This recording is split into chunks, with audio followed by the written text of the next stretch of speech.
Hello, good afternoon. My name is Collins Igwegbe, and we're here to discuss IELTS speaking. Now, for IELTS speaking exam, you just have 12 to 15 minutes.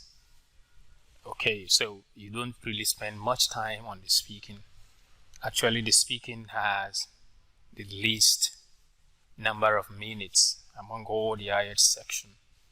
So it's a section that you can have all the bands. You can get a 9.0, you can get 7.5, 8.0.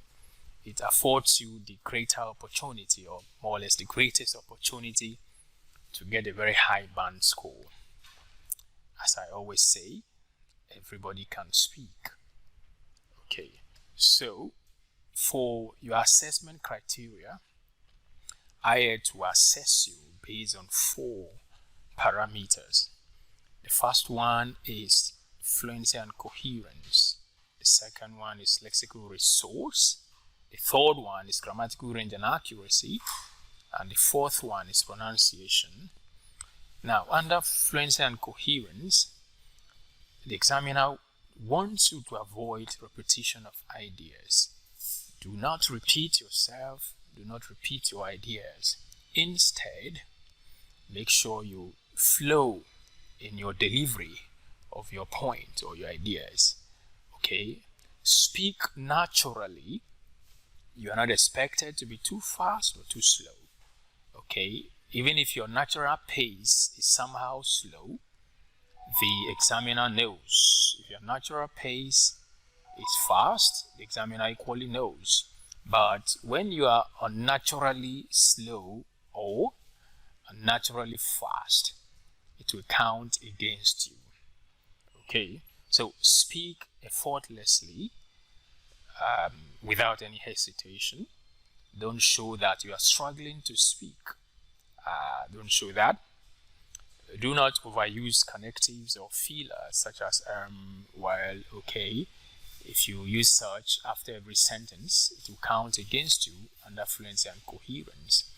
Okay, so your points are expected to be organized, and then you are expected to flow. Okay, the way you can communicate with your friends without interruptions, without unnecessary repetitions. Okay, so you're expected to show such communicative competence in the language, and that will be assessed under fluency and coherence.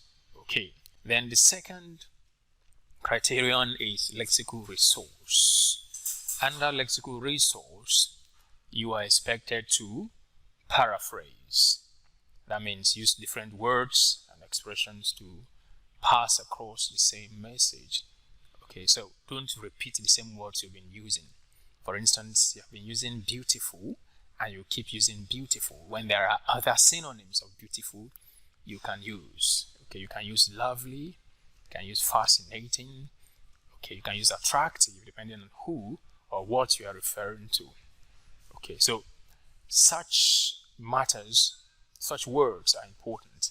And then depending, as I said, on what you are referring to, the subject matter of your talk, utilize such synonyms. For instance, gap, differences, variation, and disparity can all be used. Okay, and each of them or all of them mean differences between some things. Okay, so each one will depend on the subject matter of your talk. And then finally, you can use some well understood idioms and phrasal verbs. We have some examples here: put pay to the plans, price yourself out of the market, and all of that. Okay, under lexical resource. So now, reading articles, magazines, newspapers will help you to have a better grasp of words to use. Okay, so in your speakings, the words you have come across in your reading will be handy. Okay, and it will help your score under lexical resource. And then grammatical range and accuracy, the next criterion, will require you to employ certain sentence structures, simple, compound, and complex sentences. You're expected to just make your point in 1 or 2 sentences. Make a point. Don't let your sentence be too jumbled or not clear. Then avoid errors in tense, number, and person. Okay, this is very important. A lot of people mix up the tenses. Present tense for past tense for present tense. Okay, for instance, he has sung a song. A lot of people will say he has sang. Okay, so this is very important. Make sure your sentences are clear and understandable. That is under your grammatical range and accuracy. And then finally, your pronunciation. Oh, first, you must be intelligible. Okay, in other words, we must hear. We must be able to understand what you're saying. Okay, the influence of the languages you speak, your native languages, or any other language you speak, must not be so heavy on your English speaking that it will mar the understanding of your point. Okay, so do not mispronounce words. For instance, a lot of people will call palace. Okay, that word is not pronounced palace. As you can see, it's palace, not palace. And then pressure, and not prayer or pressure. Okay, P-R-E-S-S-U-R-E, pressure. Okay, certain words are terribly mispronounced. So make sure you get the correct pronunciation and be used to it. Okay, then we have stress and intonation. We want to see the rise and fall of your voice as you speak. Okay, important words must be stressed. In other words, we want to hear those important words loudly, much more than other words that are important. In a particular sentence, the verbs and the nouns can be more important than the pronouns, the prepositions. Okay, so when you're saying those verbs or nouns, make sure your voice is louder. So it will be noted that your voice rises and falls according to important words in your sentence or according to your attitude. Okay, that's also intonation. Okay, your feelings must be imbued into your speaking, and it will show in the rise and fall of your voice. So all of these will count to your pronunciation. Okay, so those are the 4 criteria by which you are assessed in IELTS speaking. All right, now this is how the test proceeds. It's a 1-to-1 interview. You're going to sit before an examiner who will record your talk. Okay, and then the talk is divided into 3 parts. Part 1 is very simple. You have your introduction and familiar questions, which will last 4 to 5 minutes. Part 2 is termed individual long term, 2 to 3 minutes. And finally, part 3 is your discussion, 5 to 6 minutes. Now, let's go to part 1, introduction and interview. Okay. Now, questions under this part are usually familiar questions or questions on familiar issues that you know about. You'll be asked to say your name. Of course, that's the first. You say your name the way your name is. Your first name first, your middle name, and your last name. Your last name is your surname, okay? So don't start with your surname. Start with your first name. Okay, so after that, you could be asked to talk about your home. Okay, so when you are asked to talk about your home, you are expected first to talk about the house you live in. The house you live in. Okay, so what kind of house do you live in? If it is a flat, 2 or 3 bedroom flat, or it is a duplex, this is what you are expected to talk about in talking about your home. Okay, then the rooms, maybe you occupy one room, whoever you live with or the people you live with occupy this and that other room. Okay, and then you have a kitchen, a balcony, a particular size, a particular feature of your sitting room, and all of that. So talk about the house you live in and just briefly about the people who occupy different rooms in the house. Okay, so that's about your home. Then the next is your neighborhood. Okay, so if you're asked to talk about your neighborhood, you are expected to tell us about the area you live in. Okay, the area of town you live in, and then you must talk about the features of that area. For instance, the kind of houses you have around the area. You have churches, you have mosques, okay, you have stores, you have pharmacy, you have libraries. So you choose whatever you have that you can describe. Okay, then you can add that your neighborhood is noisy, you have a market around, okay, and that makes it very noisy, or it's very quiet, it's an estate, and then people do this and people do that. Okay, so you describe one or two major features of your neighborhood. You can also talk about the accessibility of your neighborhood, the security situation of your neighborhood, just some features that you can easily talk about. Okay, so that will be that for your neighborhood. Then you could be asked to talk about your hometown. Okay, so you mention the name of your hometown. You tell us particular place or area your hometown is. For instance, your hometown is Kafanchan in Kaduna State, northern Nigeria. Okay, so precisely your hometown, and then the state, and then the region of the country it is in. And then you pick out again one or two features of your hometown that you can discuss. For instance, you can talk about the population first. It's a town of about 500,000 in population. And then you can talk about the occupation of the natives, or you pick out a festival or two that may be very important and describe the festival. Or you can pick out a part of the culture of your hometown. It could be the dress culture or the food, okay, and describe that. Okay, and that will be that for your hometown. And then you could be asked to talk about your family. Your family, if you're married, you can talk about your family as a married person. If you are still single, if you're staying with your parents, you talk about your family. Okay, yeah, okay. You talk about your parents, your siblings, the number you are, family of 4, family of 5, your position in the family. Okay, all of this you have to talk about if you're asked to describe your family. Okay, so you say one thing about your family that you like, or one thing about your family that you do that is very prominent, that is very important to you. Okay, so if you're married, say you're married, talk about your children, the school they are in, their ages, and all of that. Okay, it's very simple. Just feel free to talk about your family, show your emotions while you're talking about it. Okay, if you're talking about your son, he plays around, you love him, and all of that. So just be free to express yourself about your family. Okay, then you could be asked to talk about your job.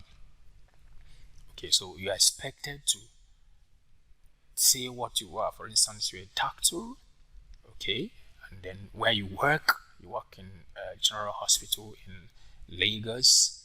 Okay, how long you've been working there? You've been working for 5 years now, and then your role, responsibility. Okay, so you take care of this and that, and then the challenges of the job, and finally what you like about your job, okay, or your work.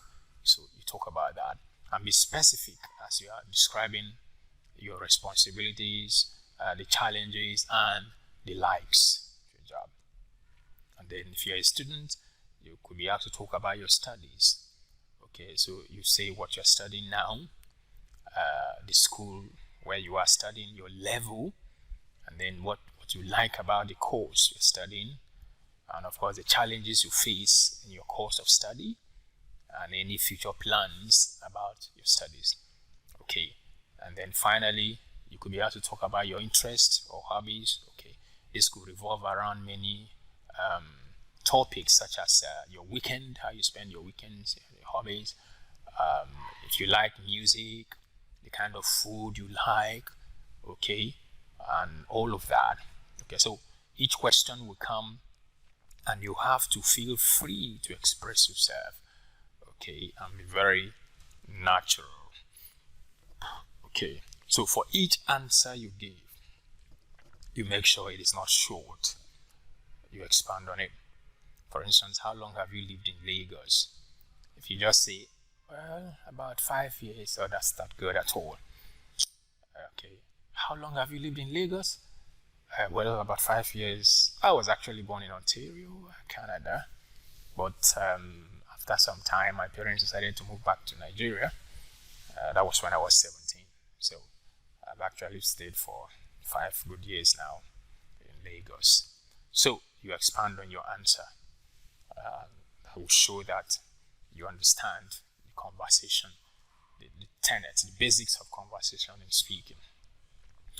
Okay, moving on to part 2, individual long turn. Okay, here you will talk for a while. That's why it's called long turn.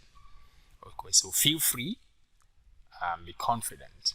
You'll be given the topic in a cue card to talk about, and then you have a minute to prepare the talk. Okay, that's good, isn't that? A minute. You look at the questions on the cue card, and then you're allowed to jot some points, okay, in your preparation. So that preparation is important, okay, because you jot down the key points. You'll be given the writing materials to use, so you jot down the key point for the topic you are given within a minute. It's easy to do that within a minute. Once you are not writing notes, no, you are picking out key ideas for each question.